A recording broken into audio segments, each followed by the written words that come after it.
proses pendidikan yang wajib dilakukan oleh setiap ibu bapa kepada anak-anaknya. Dan ini adalah kewajipan yang pertama dan utama ialah kepada ibu bapa, bukan kepada cikgu. Jadi yang pertama sekali yang wajib diajar oleh ibu bapa kepada anak-anak ialah perkenalkan Allah kepada anak-anak. Sampai tahap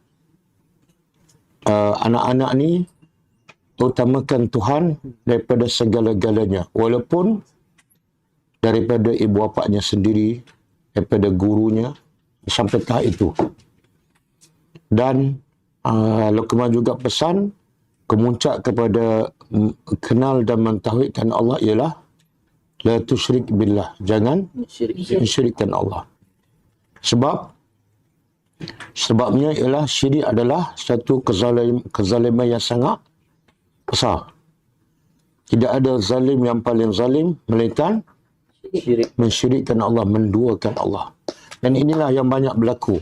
Dan inilah punca kepada kecelakaan dan kehancuran manusia. Iaitu mereka tidak mentauhidkan Allah ataupun mereka mensyirikkan Allah. Jadi kalau benda yang paling asas dalam kehidupan anak-anak, dalam kehidupan pelajar tak ditekankan, dan akan berlakulah kezaliman yang paling besar, iaitu mensyirikkan Allah. Sekarang kita dah fokus, kita banyak fokus pada kezaliman yang kecil. Kan? Kezaliman yang kecil beda.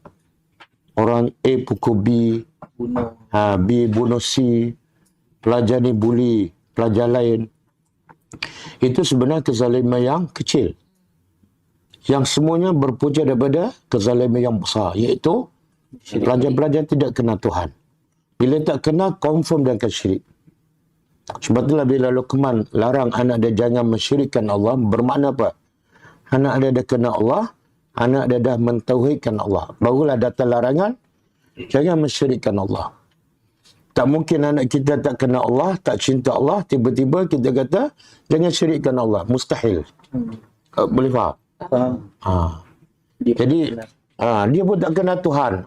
Maka bila dia tak kenal Tuhan, dia akan mensyirikkan Allah bila-bila masa di mana-mana tanpa dia sedar. Dan mungkin kita sendiri pun tak sedar, anak kita syirik pada Allah. Kan? Okey.